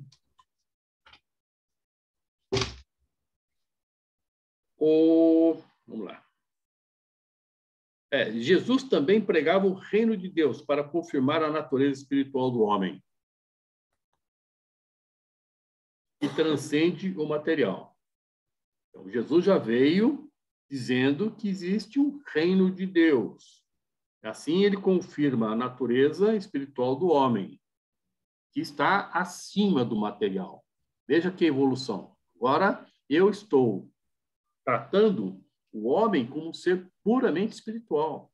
Ele é importante, o ser espiritual e não o ser material.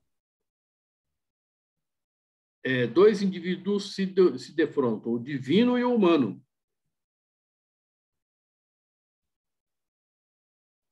Os intermediários, sejam sociais ou espirituais, são afastados. Os profetas hebreus rejeitam a idolatria e os cultos politeístas, pois esses cultos constituem um perigo à integridade espiritual do profeta. O indivíduo espiritual confabula com entidades superiores, certo de estar falando com o próprio Deus. Moisés no Monte Sinai, por exemplo. Né? Então, com certeza, Moisés não falou com Deus, né, quando ele escreveu aquelas pedras lá, com talhadeira e martelo. Mas ele certamente falou com o mundo espiritual, através da sua mediunidade profunda que ele tinha. Você viu uma coisa, o Custódio, só um detalhe. Você viu, o Fabiano, naquela hora, falou que está havendo uma evolução. Quando você pega, por exemplo, aquele filme Os 10 Mandamentos, que foi feito lá nos anos 70... Eu não tinha nascido ainda. Eu pego nesses filmes antigos aí, nesses canais aí. Eu vejo no YouTube essas coisas. Essas coisas. Aí o que vai falar lá? Que Deus está mandando lá, através de efeitos físicos, as tábuas para Moisés. Você pega no filme Êxodo, que foi feito há, eu acho, sei lá, menos de 10 anos, 5, 6 anos. Já é Moisés conversando com um garotinho. E aquele garotinho representa a espiritualidade. Né? Então, você já tem uma questão mediúnica ali. Né? Então, você vê como até essa questão do entendimento. Né? E muita gente que você vai perguntar dentro da doutrina vai falar para você que Moisés falou com o próprio Deus. Exatamente. E é interessante nesse último filme, né, o Êxodo, porque eles também procuram dar uma lógica até para as pragas, né? Não sei se você lembra disso, Carlos. Lembro, sim. As pragas, ele passa a dar uma lógica até, né? E emendando ali os fatos que uma coisa, o rio fica sujo com o sangue, aí os animais saem do rio, enfim. Aí aquelas rãs aparecem lá, né? Na casa lá do... Você vê que barato. Então, mas tudo tem uma lógica, né? Tudo tem uma lógica. E tem mesmo, né? Não dá para você fugir, não dá para você criar isto como se fosse milagre, né?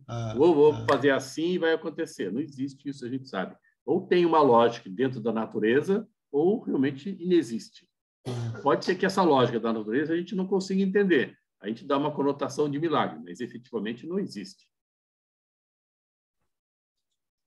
Bom, vamos lá. Horizontes espirituais. Não, horizonte espiritual.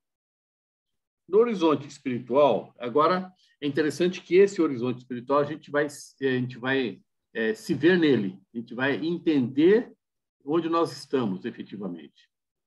Qual é o nosso domínio aqui dentro do horizonte espiritual. A gente não tem agora o horizonte supra-espiritual ainda, né, que seria o próximo horizonte, né, a próxima evolução. Mas é interessante a gente entender agora em que pé nós estamos, né, como nós estamos aqui. Então, diz assim, no horizonte espiritual, o homem se desvincula totalmente das exterioridades, templos, rituais, sacerdócios, imagens e hierarquia. Mais ou menos, né? Estamos tendendo a isso. Veja que nós estamos dentro do processo, mas a gente ainda tem muitos templos, muitos rituais, muitos sacerdócios, muitas imagens e muitas hierarquias. Então, vamos dar uma puxadinha da sardinha, da brasa para a nossa sardinha, né? O que nós estamos vendo desvincula totalmente das exterioridades, quase na totalidade, é a doutrina espírita. Ela tenta, de alguma forma, se desvincular de templos, rituais, sacerdócios, imagens e as hierarquias. Tenta, né? A grande parte consegue, uma outra parte não consegue. traz resquícios de outras doutrinas, mas, de qualquer forma, nós lutamos com todas as forças que nos cabem a andar se desvinculando das exterioridades, trabalhando com aquilo que você tem dentro de você, com sua espiritualidade, que é maior do que a sua materialidade, muito maior. E a gente não sabe a força que tem, não consegue usar a energia e a força que tem espiritual quando a gente só fica buscando a coisa no exterior. E a coisa não está no exterior, a coisa está no interior. É lá que se processa toda a nossa vida espiritual, né? Ele passa a apresentar uma transcendência humana, ter uma concepção de Deus como inteligência suprema, admitir-se como uma inteligência finita e perceptível, e, finalmente, utilizando a mediunidade de forma positiva. Veja que é uma inteligência finita, porque nós jamais seremos Deus, né? Deus tem inteligência infinita. Vamos lá. Transcendência humana. O que é, né? Transformar o indivíduo, transformar-se divino é o destino do homem. Divino é aquilo que está acima do humano, assim como o humano está acima do animal. Não significa que divino é Deus, tá? Você está entrando numa transcendência humana, acima do humano, mas próximo da divindade. É um ser divino, mas não Deus. Tomar alguns cuidados que aí alguns preletores que tenho de vez em quando ouvido, ele fala que nós evoluímos até chegar a ser um Deus. E alguém pergunta, e aí? Cadê o Deus que... mas Deus também evolui. Eu já ouvi essa coisa. Então, há uma evolução constante, né? Todo mundo evolui, inclusive Deus. Pô, se Deus é onipotente, onipresente, tarará, tarará, tarará, como é que ele evolui? Ele não precisa evoluir. O que nós temos que lembrar sempre é que nós somos criaturas de Deus. Então, jamais seremos um Deus. Seremos sempre criaturas de Deus. Seres divinos, mas criaturas de Deus. Portanto, nunca seremos um Deus deste Deus que nos criou. Senão dá a impressão de que nós precisamos evoluir. Deus precisa evoluir também. É que geralmente se confunde na cabeça de muita gente Deus com Jesus, né? Aí eu isso acho vem que do catolicismo, né? Aí que vem essa história, porque fala, mas Jesus também está evoluindo. Não, porque Jesus pode evoluir, deve. Isso. Né? Aí, como para eles Deus e Jesus é a mesma coisa, daí o cara vai falar que Deus evolui. Do mesmo jeito que fala que Maria é mãe de Deus, né? Mas se Deus não pode ter mãe, porque se ela é mãe de Deus, então é ela que é Deus, não é ele. Então, que é Deus. Então, se ela é mãe de Deus, cadê o pai de Deus, né? Não dá uma confusão. E aí danada, foi ele né? que gerou Deus. Então, se você gerou Deus, então você que é Deus, não é ele que é Deus. Exatamente. Quem nasceu primeiro, Deus ou Maria? Se nessa confusão dá uma pergunta boa, né? Você vê? Mas principalmente a doutrina católica, ela dá faz essa confusão toda e as pessoas não raciocinam. Exatamente isso. Entra num processo de acreditar naquilo fielmente, porque o Papa disse, porque o padre disse, porque o bispo confirmou, e entra num processo sem raciocínio qualquer. Quando você questiona isto para um cara que é fiel à doutrina católica, sem estudar, né? Ele só é fiel, tem a fidelidade da conversa, ele não tem explicação. Ele fala, é assim, porque isso faz parte do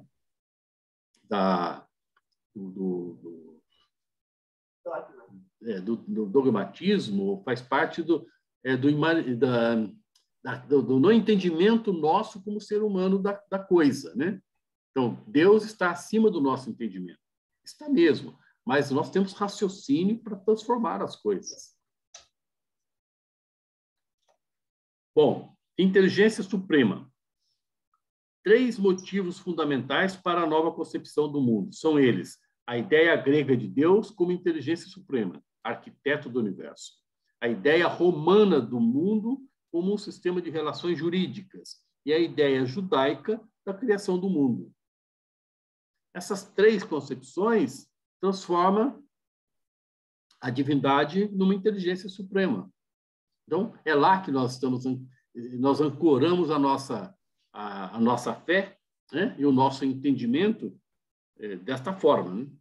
Deus não é uma forma humana, não é uma figura mitológica e nem é um símbolo. Hoje nós entendemos isto.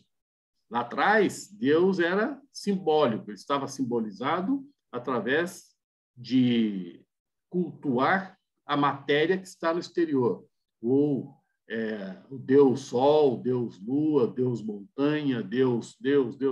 Criavam-se vários deuses, uma forma externa, né? Já falamos disso lá no Tribal.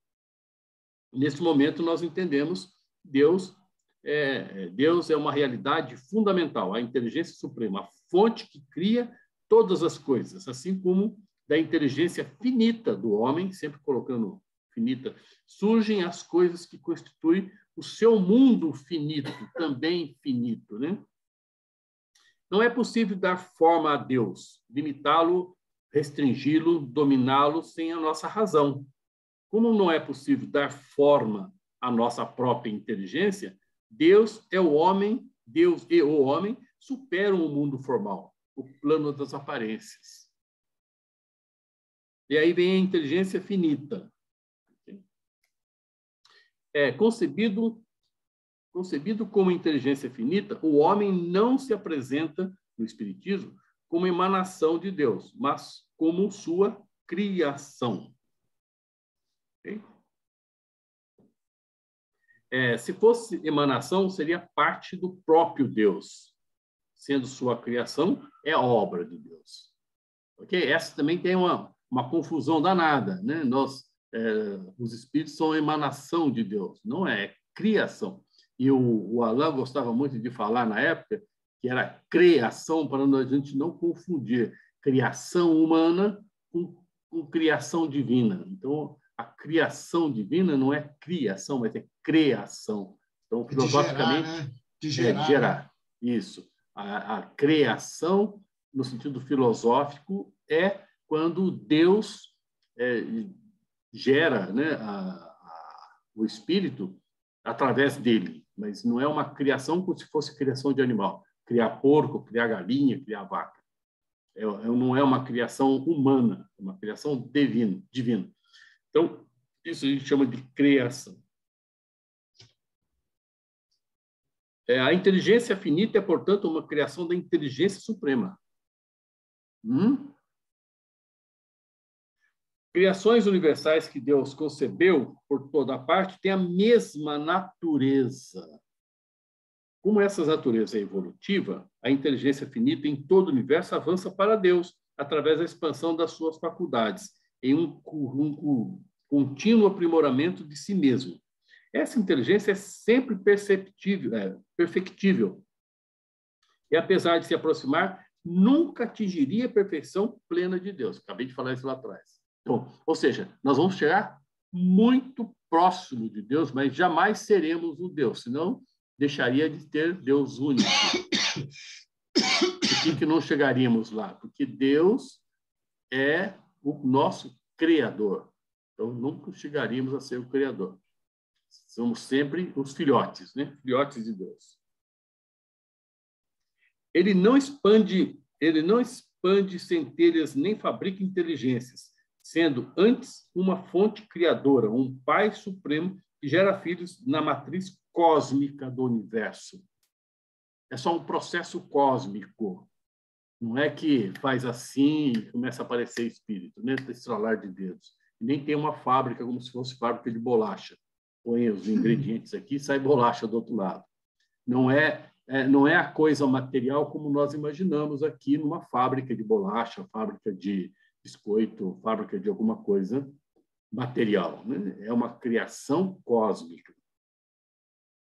Assim como os filhos humanos nascem pequenos e frágeis, mas crescem e se assemelham aos pais, assim também os filhos divinos, embora inferiores no início, trazem no íntimo o poder de crescer e se assemelhar ao pai.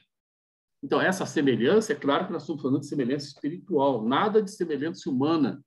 Não tem nada de humano aí. em termos de semelhança, que é nas figuras que a gente vê aquele velho barbudo, cabelos brancos, sentado, com roupão branco. Camisa verde. Camisa verde com o símbolo do Palmeiras aqui de lado. Não, não é esse.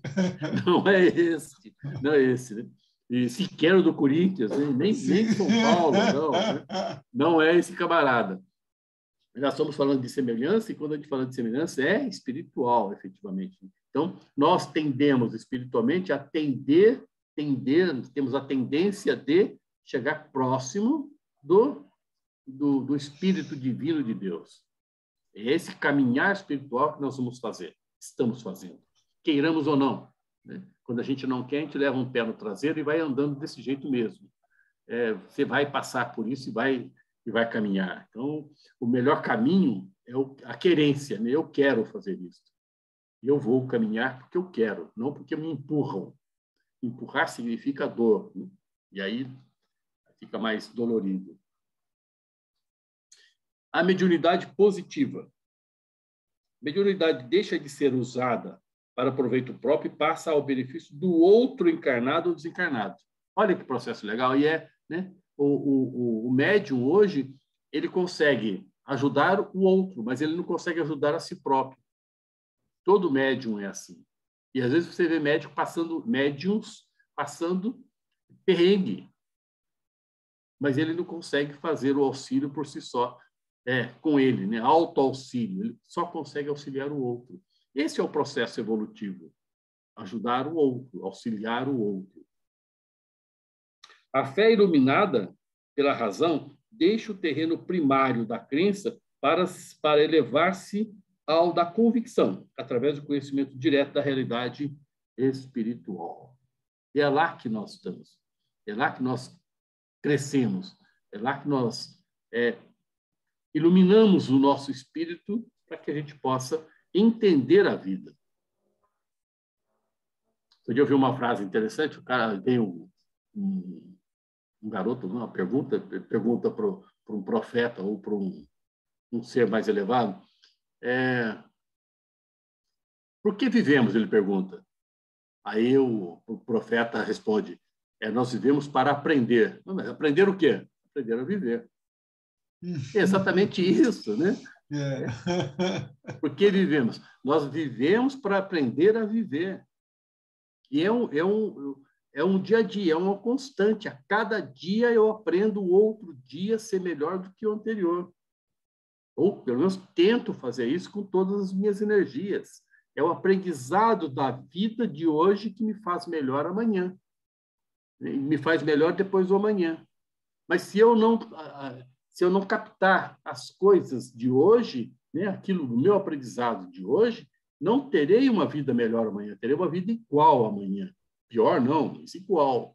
Então, o interessante é que você aprenda a viver, né, com a vida. Aprenda a viver com a própria vida.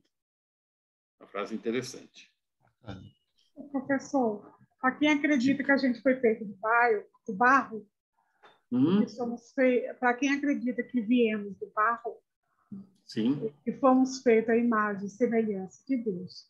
Só que a imagem e semelhança de Deus, a gente vai aprendendo que é a imagem e semelhança da justiça, da bondade, do amor, não de forma. Forma humana, né? Forma humana, né? Eu achei bonito isso. Eu vi outro dia também. Então, inclusive, aproveitando a sua dica, Maria, lá na Capela Sistina, quando esqueci o nome do pintor lá. O cara que pintou. Michelangelo, isso mesmo, Michelangelo. Quando Michelangelo pintou aquilo, eu acredito que ele teve uma dor de cabeça danada, porque ficou de cabeça para baixo, um bocado de tempo. Aquela pintura é linda, é simplesmente linda. Você vê que tem a imagem de Deus e a imagem do homem, e a conexão com um dedo, com dois dedos, né, na realidade, né? O homem e Deus. O religare. E aí essa ligação que tem entre a divindade, Deus e o homem. E conta-se a história que quando Michelangelo fez a a imagem de Deus, aquele senhor barbudo, muito parecido comigo, inclusive, assim, barbudo, cabelos brancos, né? Eu tenho uma leve semelhança. E que ele estava lá, aquele roupão branco, hoje é verde, né? Aquele roupão branco, tal, todo pomposo.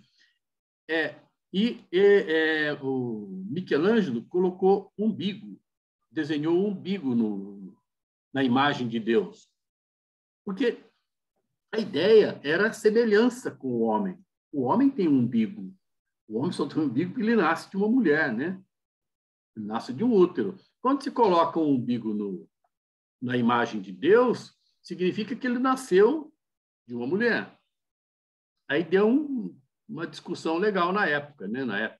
Deixou de ser Deus. Deixou de ser Deus, né? Deixou de ser Deus.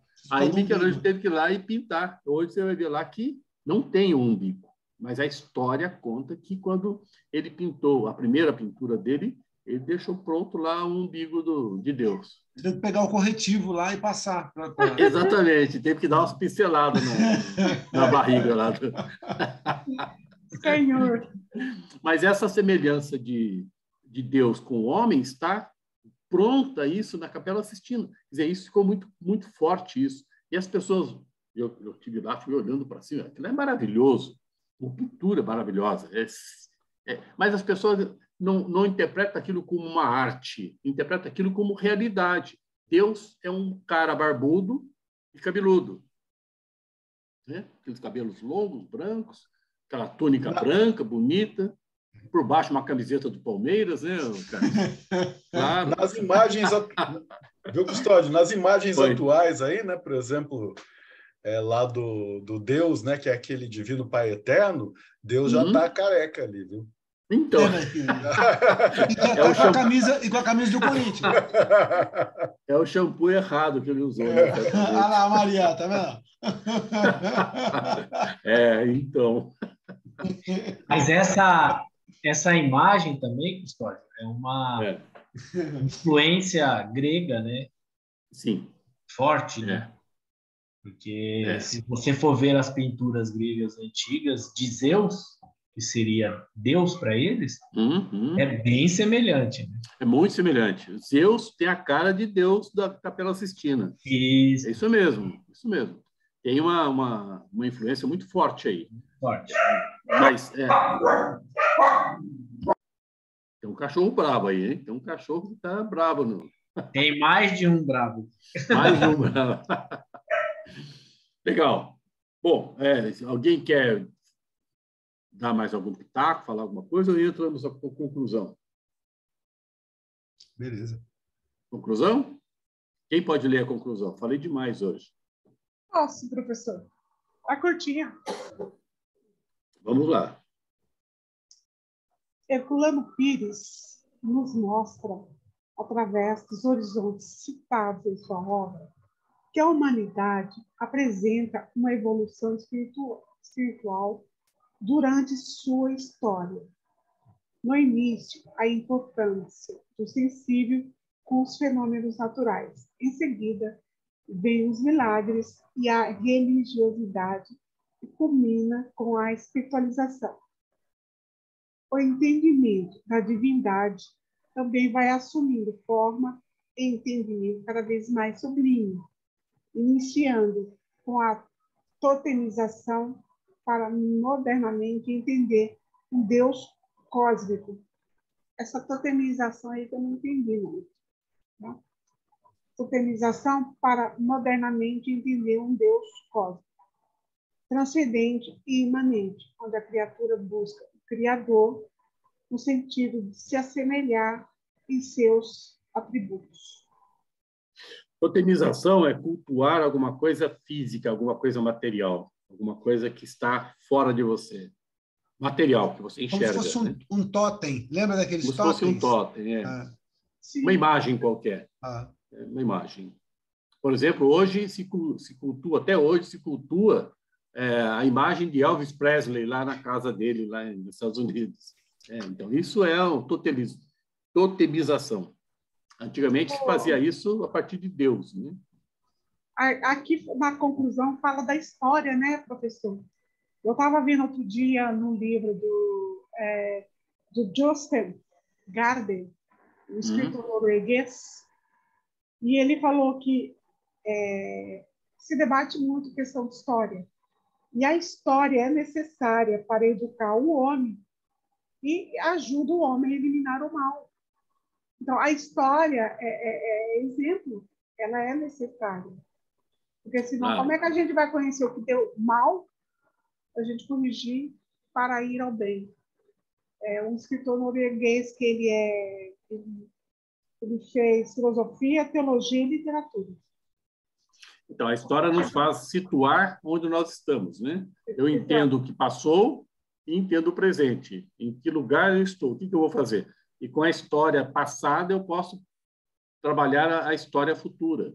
E a gente vê essas questões das guerras, né, professor? Ninguém entendeu nada com as guerras. Na guerra, ninguém ganha. Não, tem um pessoal que ganha, sim. Quem vende arma, quem vende foguete, quem vende... Esses ganham. Só. Mas ninguém. De modo geral, é verdade. Ok? Tem algumas perguntas, quiser fazer algumas considerações, perguntas, fique à vontade. Então, nós vamos para as nossos agradecimentos finais aqui. Fique à vontade.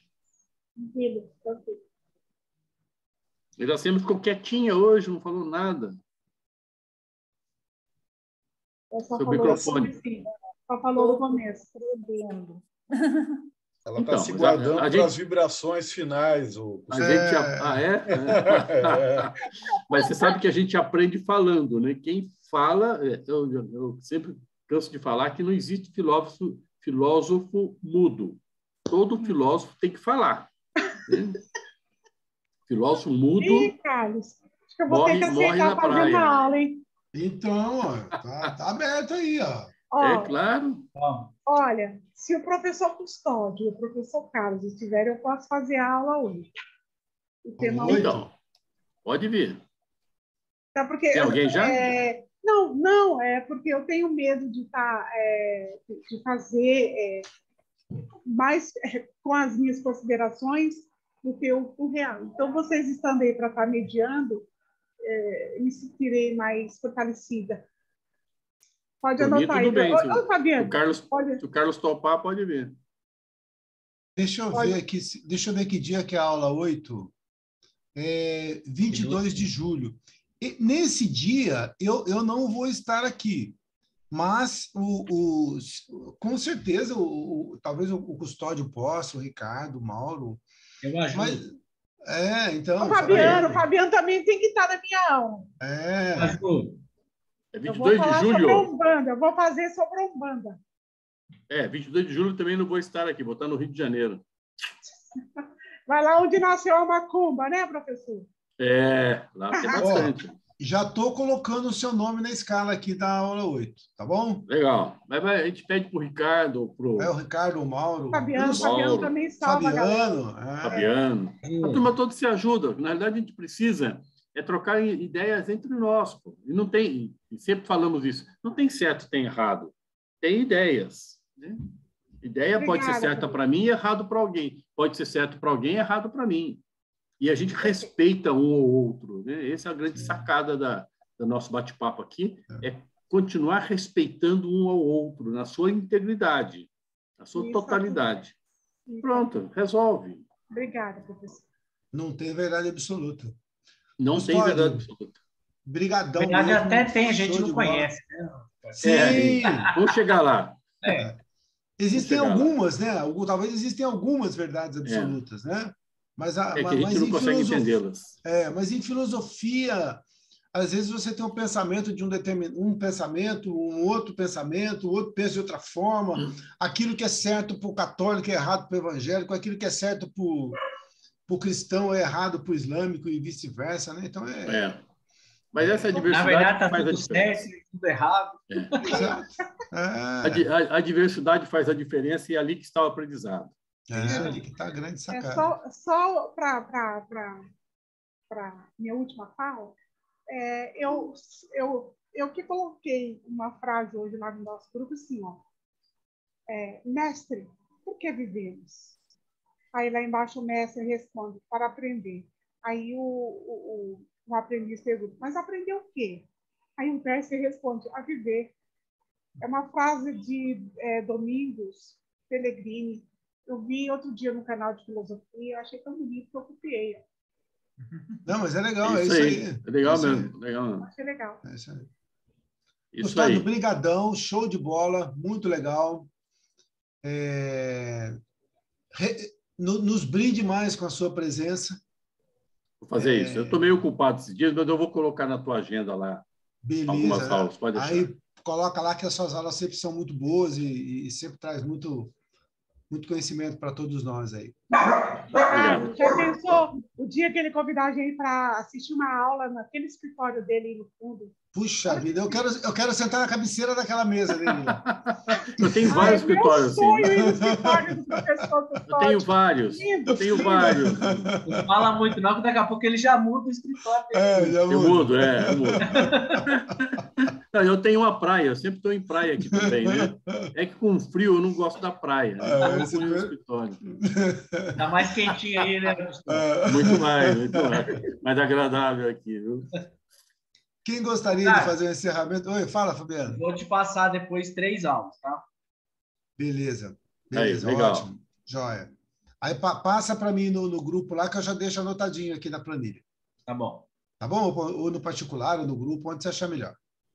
Beleza? Tá, joia, então. Quem que vai fazer o encerramento para a gente? Falaram aí, a Iracema vai fazer isso? Parece que eu vi a Iracema se preparando ali. Ela estava entusiasmada em fazer. Vamos dar essa oportunidade para você, Iracema. Vamos lá. Obrigada, viu, pela parte que me toca. Bem, eu não sou boa de encerramentos, nem de... Ninguém é bom. Né? Ninguém é bom, não se preocupe. Tá. Então, o que eu posso dizer é agradecer, né? Essa oportunidade de aprendizado, né?